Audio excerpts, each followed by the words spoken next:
Alguns partidos interromperam as férias e rumaram ao Algarve para fazer propostas que o presidente, no areal de Montegordo, considerou que se destinavam a captar votos no ano eleitoral que se aproxima.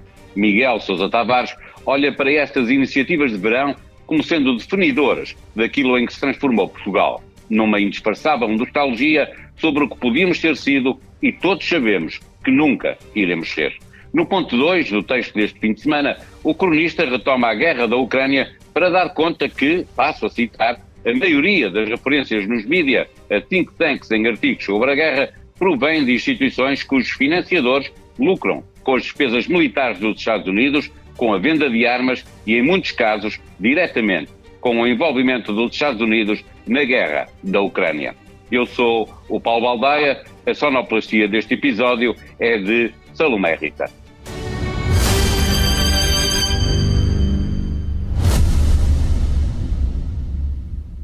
O Expresso faz 50 anos. Celebre connosco e torne-se assinante em expresso.pt. Viva Miguel Sousa Tavares. Olá, Vamos Paulo. começar pelo seu segundo ponto, olhar para a guerra da Ucrânia com um sentido crítico em relação à produção de pensamento com que se faz opinião sobre a guerra.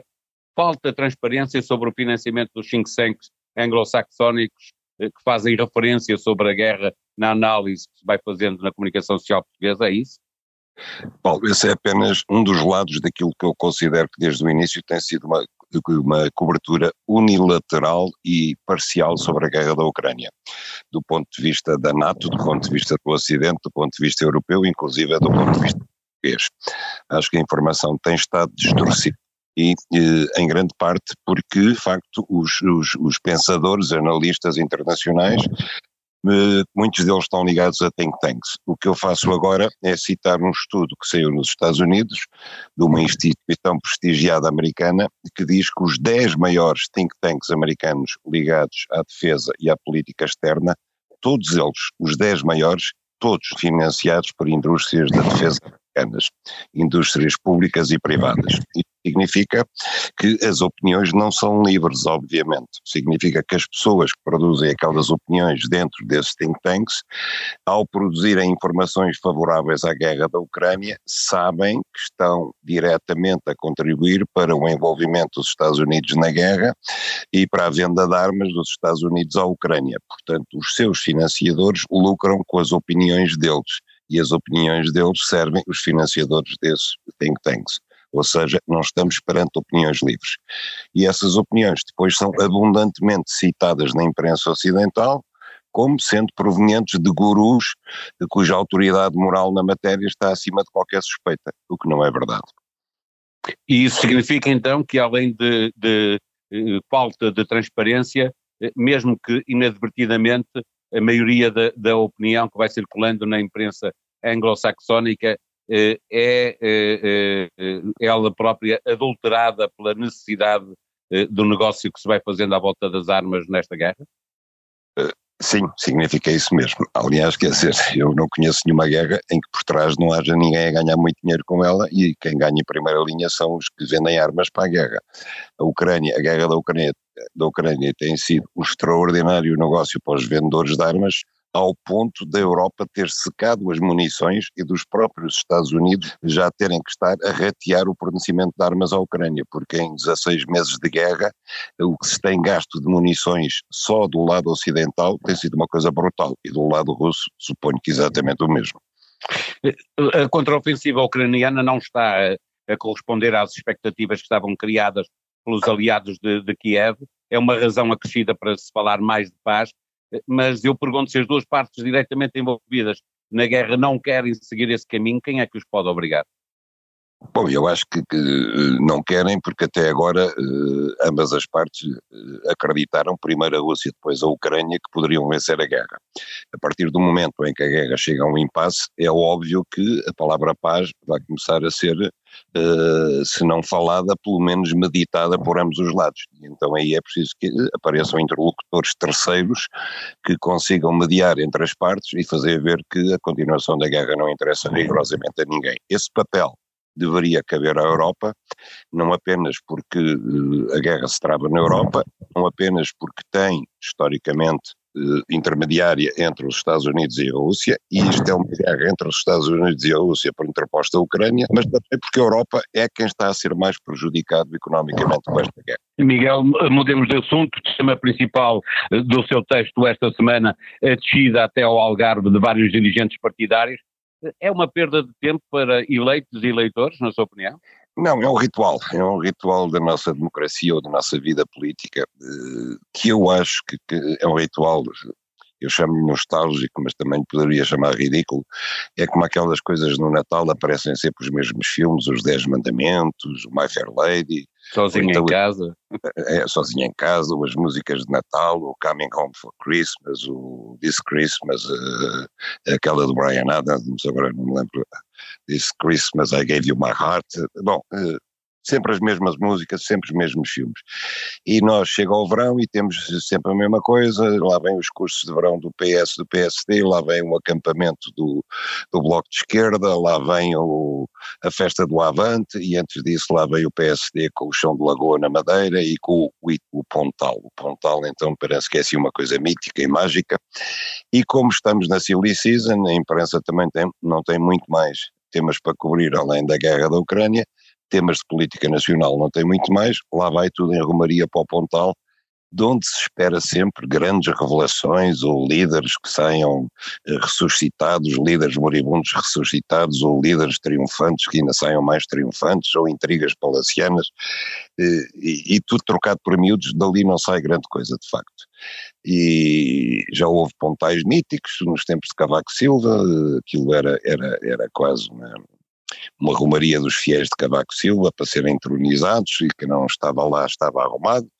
Agora, é uma coisa um bocado triste, a gente olha para o pessoal do PSD que lá está e aquilo é uma romaria dos que restam, dos tristes, é uma coisa muito pouquinha, não só de frequência, mas também de ideias, de projetos, que este ano limitaram-se a propor, no fundo, uma descida da IRS e foi tudo o que o Pontal deu. Sobre isso, sobre o que Montenegro defende, o Miguel diz, e passa a citar, já que estava no Algarve, podia ter falado do resto, se não do país, pelo menos da região, a falta de água, a falta de médicos, a falta de mão de obra em todos os setores, a escalada de preços a afetar o turismo que temos. Acha que é simplista o discurso político do principal partido da oposição, centrado apenas nesta proposta fiscal? Acho até porque eu não estou contra a proposta fiscal, quer dizer, eu acho que a proposta fiscal, se alguma coisa tem de mau, é que vem tarde, não é original, não sendo uma camalhota política nas posições do PSD, como diz o PS, é no entanto uma mudança de estratégia, ou pelo menos uma antecipação de estratégia em relação àquilo que o PSD tinha proposto. Agora, é pouquinho para o país, e estando ele de facto no Algarve, que ao menos tivesse falado desses problemas específicos da região, que não falou, a falta de mão de obra, a falta de água, a curto prazo, curtíssimo prazo, vai ser um problema tremendo para o Algarve, e ele podia ter falado disso. Agora, falar apenas de uma reforma fiscal que irá beneficiar a classe média é pouco, porque deixa de fora muita gente, não é? Antes de irmos ao imprevisto para esta semana, que tem a ver com a reação que o próprio PS teve a esta proposta, queria-lhe perguntar, ainda olhando para o seu texto, faz referência aos acólitos de Montenegro, lembrando a presença no Pontal, que agora é de novo no calçadão da Quarteira, de Pinto Luz, Marcos Mendes, Carlos Moeda. Lembra que Luís Montenegro andou sempre à procura de moedas. Nota alguma dificuldade de afirmação na liderança do PSD? O ano passado o problema era Passos Coelho, este ano é Carlos Moedas.